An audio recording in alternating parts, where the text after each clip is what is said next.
안녕하세요. 대구부동산 스타즈입니다. 오랜만에 특별 브리핑 한번 해보도록 하겠습니다. 특별 방송 내용을 정리하다 두 번째 시간이에요. 지난번 영상 특별 방송 내용 정리하다 1로 찾아보시면은 지난번 영상 내용을 찾아보실 수 있을 거예요. 그동안 제가 장기간의 예측은 불가능하지만 차트의 작은 미세한 변화들을 통해서 단기간의 흐름을 예측해 왔는데요. 크게 틀리진 않았다. 그렇다고 크게 맞지도 않았다. 그냥 참고로 봐주시면 되겠습니다. 자, 제목부터 나왔는데요. 자연계 전국 수성 나온 수성구 대구서 나홀로 집값 상승이라는 반짝 뉴스를 가지고 왔어요. 이 실타래 자주 보여드리게 될 것 같네요. 자, 자연계 수성 나와서 역대급 불수능서 전국 자연계 수성 나와서 수성구는 나홀로 집값이 강세를 보인다는 내용. 명문 학군과 집값은 떼어놓을 수 없다. 이런 신문 기사 내용들도 있었고요. 그리고 수성구는 이번 수능이 끝난 이후부터 점점점에서 매매감 역시 상승. 3주간 이어진 보합세를 끝내고 상승 반전했다. 다소 상반된 흐름이다. 대구 전체의 흐름과 최근의 흐름을 찾아보니까 수성구 지역 점점 매매가 낙폭을 키워갔다가 좁혀왔다가 어쨌든 그때 수능 이후로 계속 안 좋아지고 있어요. 그럼 전세 가격은 강세냐? 전세 가격도 수성구 지역 찾아보면 대구 전체적인 흐름과 결을 같이 하고 있어요. 대구 하락률 0.19%, 수성구 하락 0.17%. 이런 뉴스들은 언론에 잘 나오지 않죠? 집값 반짝 3주간 하락하다가 한 주 반짝 상승했을 때 요 포인트를 잡아서 뉴스를 내보낸다는 거. 그 다음 조정지역 해제 일시적 2주택 관련된 내용 정리해본 내용인데요. 사람들이 잘 이야기하는 게 있어요. 거주 이전의 자유, 이동도 내 마음대로 못하냐 이런 이야기를 많이 하시는데 의무 중에서 의무? 자유만 생각하시는데 보통 이주 못하라고 말리는 사람 아무도 없어요. 다만 쩐이 부족해서 좀 옮기는데 어려움이 있을 뿐이죠. 대출 더 많이 내면 가능할 텐데 어쨌든 늘상 거주 이전의 자유를 말씀하시는 분들, 납세의 의무는 잊지 않으셨나요? 4대 의무, 납세, 국방, 교육. 근로는 잘 모르죠. 근로는 항상 잘 모르시더라고요. 4가지 의무 중에서 납세의 의무, 소득이 있는 곳에 세금이 있다. 요 가장 기본 원칙인데 어쨌든 요 납세는 하기 싫고 자유는 누리고 싶고 요 내용을 한번 다뤄봤었어요. 도대체 일시적 1가구 1주택이 특례가 도대체 언제 생겼냐 보니까 95년도에 김영삼 정권 하에 부동산 분위기 좋지 않을 때 그때 들어섰는 내용이죠. 요 자세한 내용은 훨씬 더 긴 내용인데요. 그 제목 요 좀 전에 나왔던 제목 있죠? 제목을 찾아서 들어가 보시면은 좀 더 긴 내용, 원래 상세하게 설명되었던 내용 살펴보실 수 있을 듯 합니다. 어쨌든 그전에는 혼인이나 상속이나 이런 문제들로 인해서 일시적 1가구 2주택이 되었을 때 비과세 요건 이런 것들이 있었어요. 근데 건설 경기가 안 좋은 틈을 타서 요게 만들어졌어요. 새 아파트 사가지고 들어가라. 분양도 잘 안 되고 그러니까 그러면 헌집은 비과세 해줄게. 이렇게 해서 도입되었는데 그래서 어떤 전문가들은 최근에 이야기하기도 해요. 1주택자 12억 이상 비과세다. 10억 이하만 비과세. 이상 되면 납세. 13억에 팔면 1억에 대해서만 세금을 물리는 거. 이거 3억에 샀는데 집값이 12억이 되었어요. 이 무려 9억을 과세할 수 있는 부분인데 이 부분이 버려지더란 말이죠. 좀 전에 기억하시죠? 납세의 의무. 이 부분에 대해서 다뤄봤고요. 부동산 거래질서 교란행위 신고센터. 요거 12월 6일날 제가 방송은 찍어놓고 공개는 하지 않았어요. 근래에 롯데캐슬 보류주 문제라든지 일부 아파트들 후분양하는 아파트 주변이라든지 이렇게 시세 띄우는 행위들이 한두 건씩 일어나잖아요. 제가 직접 여기 국토부 부동산 거래 질서 교란 행위 신고센터 여기에 들어가서 신고를 해봤어요. 한 달을 기다렸어요. 한 달. 2021년 요거 방송 찍기 위해서 신고를 직접 해본 내용이었거든요. 한 달을 기다렸어요. 결과 통보 해당 없음 이렇게 나왔어요. 좀 황당합니다. 네. 특별 브리핑 처분이라는 두 글자 때문에 마른 하늘에 날벼락 맞은 이야기. 입주 잔금 치르고 키를 받으려고 하니 기존 주택 처분 조건으로 청약했기 때문에 처분 계약서를 가지고 오라고 합니다. 이거 키 불출 안 해주는 이런 문제가 생기죠. 그래서 기존 주택 처분 조건에 승낙해서 했는 경우에 입주 가능일로부터 6개월 이내에 기존 주택 소유권 처분을 완료하여야 합니다. 잔금까지 다 치러야 되는 거예요. 나 키받으러 가면은 계약서, 매도 계약서, 잔금까지 치러지지 않은 계약서라도 매도 계약서는 들고 가야지 해결이 되는데 이거 아직도 모르는 분들 계실 거예요. 이거 매도 계약서 안 가져가면 입주 불가해요. 그리고 처분을 완료하지 않은 경우에는 공급 계약이 해지될 수도 있어요. 이거 무시무시한 일인데 아직도 모르는 분들 계세요. 자세한 내용은 살펴보시기 바랍니다. 슬슬 입주하면서 팔아야지 안 됩니다. 이거하고 비슷한 현상이 언제 일어나냐면은 양도세 10%, 20% 중과되는 부분 혹은 20%, 30% 중과되는 분들 있잖아요. 다주택자들. 이거 1년 내로 팔아라고 했을 때 1년 내로 잔금까지 완료해요. 그러니까 실질적으로 지금 1년이라는 기간, 대통령이 새로 취임하고 나면 1년이라는 시간이 나에게 주어진다고 생각하고 여유를 가지시는 분이 계신데 실질적인 잔금까지 치르려면 한 6개월, 7개월 그 정도밖에 시간이 없어요. 그래서 저는 그 데드라인을 올해 연말로 보고 있어요. 내년 되어서 팔아서 잔금까지 아주 단기간에 치른다? 그거 힘들 거예요. 자, 그 다음 11월 15일자 방송인데요. 분명 받지 말라고 했어요. 이때 분위기 이미 싸한 게 느껴졌어요. 금리 한두 번 오르고 대출 엄청난 규제가 일어날 때였는데 일본이 버블이 붕괴되던 무렵에 일어났던 일이 지금까지 대출 경쟁을 하던 은행들이 그날을 계기로 일절 돈을 빌려주지 않기 시작했다. 이 대출 총량제잖아요. 대출 총량제. 이것도 우리나라에 지금 요거 새 정부가 얘를 막으려고 하지만 야 대출 총량제 야 금융위 너희들 그런 게 어딨어? 법적 근거 있어? 돈 다 풀어!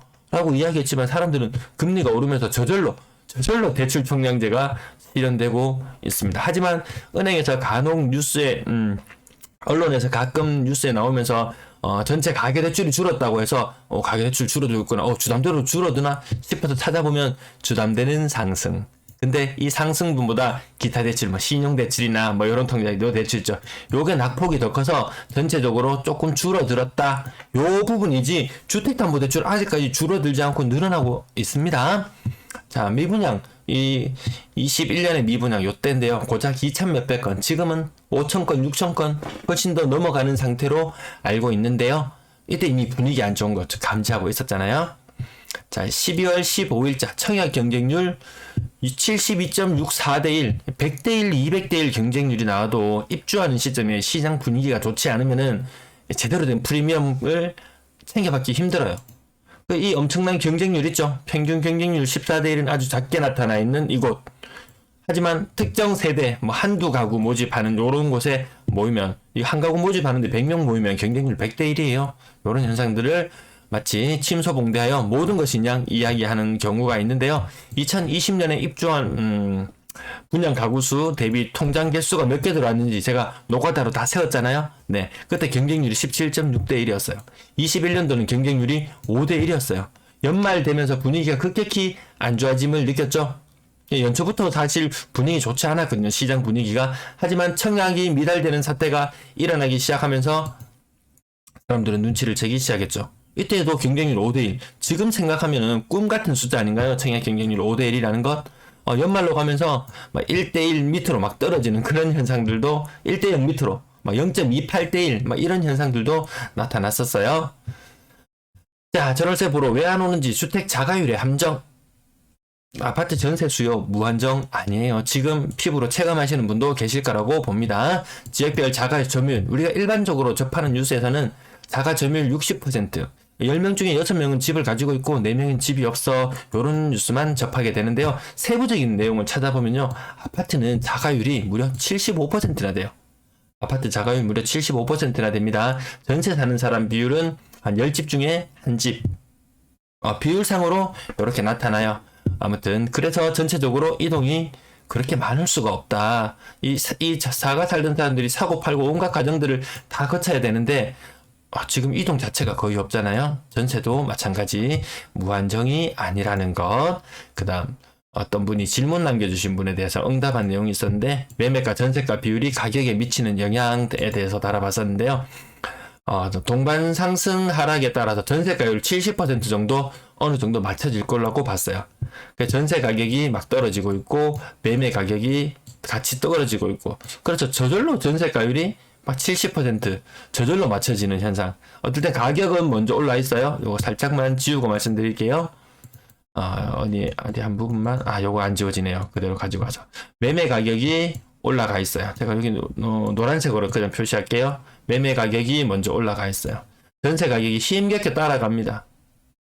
그러다가 금리도 오르고 뭐 하고 하니까 전세 가격이 먼저 막 빠지는 현상들이 보여요. 매매가 어느 정도는 버티고 있지만 매매가도 같이 조정을 받으면서 요 갭이 70% 정도를 유지하라는 성향을 보인다는 내용을 다뤄봤었어요. 지금 그래서 전세가율 수성구 같은 경우에는 50%까지 막 10억 이상 물건들을 보면 전세가율 50%인데 심한 경우는 지금 전세가는 우리가 보는 전세가는 신고가 기준으로 봤을 때 막 3억이다 신고가가. 근데 매매가 4억 하던 아파트가 3억으로 떨어진다. 그러면서 매매가와 전세가가 같아지거나 혹은 90% 정도 수준에 이르러는 깡통 전세 현상들 이렇게 나타나고 있다. 요런 것과 더불어서 전세 가격도 같이 저절로 조정을 받을 수밖에 없다. 그러면 상방으로 올라갈 거냐? 매매가를 뚫고 올라갈 거냐? 그건 쉽지 않죠. 다시 이게 매매가가 전세가를 똥집 놔서 올리듯이 내릴 때는 이 매매 가격의 모가지를 잡고 같이 끌어내리는 이런 현상들이 나타난다는 그 부분을 다뤄봤었습니다. 그 다음 요거는 오늘은 OP가 땡겨요. OP 이거 조심하세요. 네. 청약 경쟁률 작년에 잠깐 나왔는 건데요. 평균 청약 경쟁률 대구역 자이더스타. 요거 일반 분양도 했는데 자이라는 네임 밸류에 걸맞지 않은 경쟁률. 하지만 현재 대구 시장 분위기에서는 그나마 선방하는 분위기를 보였었는데요. 오피스텔 바로 사고 팔 수 있다는 그 오피스텔 무려 경쟁률이 한 700대 1 정도 됐었어요. 지금 뭐 부동산 카페나 이런 곳에 대구역 자이더스타 오피스텔 분양권 사고 판다 이런 걸 본 적 있으세요? 근데 이거 분양하기 직전에는 굉장히 많이 뛰었어요. 장난 아니었어요. 그런 현상들 지금 쏙 들어갔어요. 왜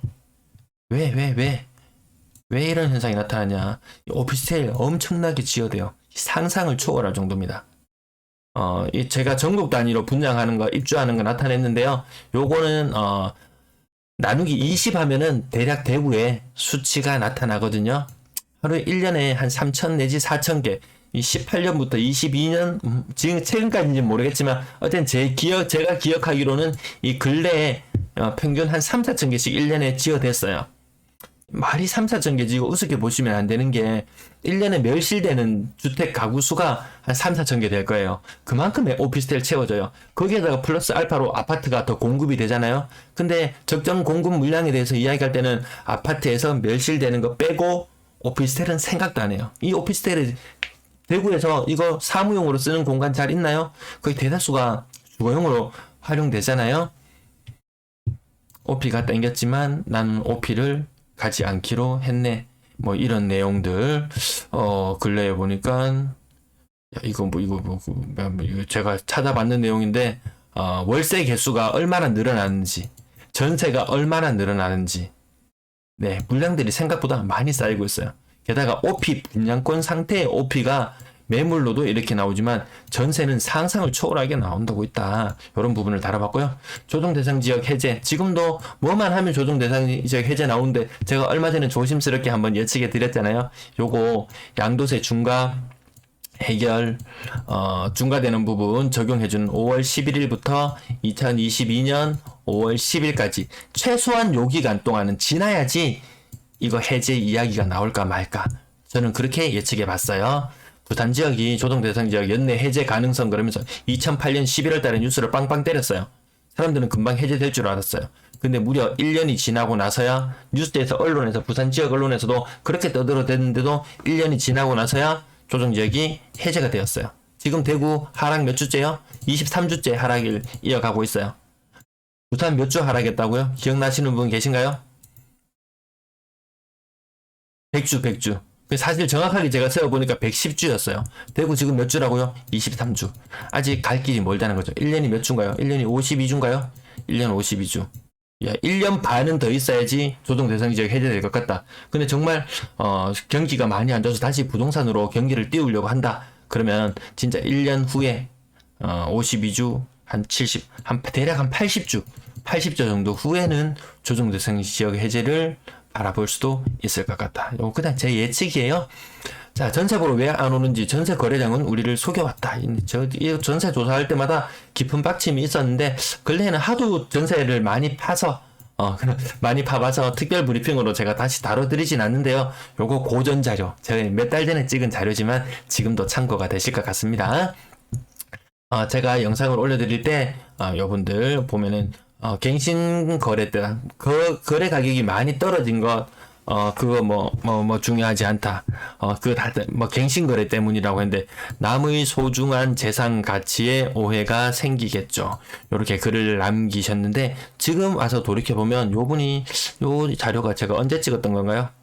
이건 제가 파일 정리해 놓은 거 보면 나오는데 12월 1월 그 무렵의 영상으로 한 1월 달 빠르면 12월 작년 12월 아니면 1월 달의 영상으로 기억이 되는데요. 어쨌든 저는 남의 소중한 재산 가치 오해 이거 할 것도 없고 그 이후로 전세 가격 오르고 내리고에 대해서 크게 언급은 잘 안 해드리는데 이놈의 나라가 어떻게 된 것인지 이 계약 구분 항목에 있어요. 갱신을 사용한 것인지 종전계약인지 이 시스템을 다 갖춰놓고 서울에서는 시범적으로 지금 계속 적용을 하고 있다는 말이죠. 이거 대구에도 적용할 수 있도록 모든 시스템은 다 갖춰져 있어요. 근데 왜 안 하는지 저는 도무지 이해가 못하겠어요. 저는 그 시스템이 다 갖춰지고 나서 한두 달 후면은 이런 것들을 다 해제해줄 줄 알았고 다 만천하에 공개가 될 줄 알았어요. 근데 안 해줘요. 정확한 정보를 우리는 알 수가 없어요. 그래서 깊은 빡침을 느끼는데 아무튼 제가 최근에 내린 결론은 여기에 보이는 숫자들 있죠. 여기에 보이는 숫자들은 만약에 전년 3월 달에 거래량이 1417건이었다. 그러면 이 중에 갱신도 있고 뭐도 있고 온갖 것이 다 포함돼요. 근데 우리가 보는 1417이라는 숫자는 갱신 거래도 포함하고 이 실제로 신고되는 것은 전세 거래량이 50% 정도예요. 이것저것 따지고 긴 이야기는 안 하겠습니다. 아무튼 이 숫자만큼 실제 이동하는 숫자다. 실제 이동하는 전세 거래 건수는 1417건 저 정도라고 보시면 될 것 같습니다. 물론 나중에 지금 신고율이 50% 정도에 불과하기 때문에 이 차트가 뚫고 2위로 이 상단의 선을 그릴 날도 머지 않았을 걸로 보입니다. 하지만 실제 이동은 여기에 갱신 거래까지 포함되기 때문에 실제 이동되는 건수는 나중에 혹은 여기 임대차 3법이 완성된 이후에 다시 보신다면 전체 거래 신고된 건수의 절반 정도가 이동되는 건수라고 보시면 될 것 같습니다. 우리가 보던 전세 거래량에는 상당한 허수가 있다는 사실도 알게 되었고 제대로 된 정보를 알 수 없다는 거 알면 알수록 깊은 빡침을 볼 수 있었는데 집 보러 오는 사람이 없는 것은 아파트 자가율이 높다. 그리고 전세 거래량은 실제로 많이 신고되는 것처럼 보이지만 그 중에서는 상당수의 갱신 거래가 있다. 그러니까 실질 이동은 그렇게 많지 않다는 거죠. 오늘도 시청해 주셔서 감사합니다.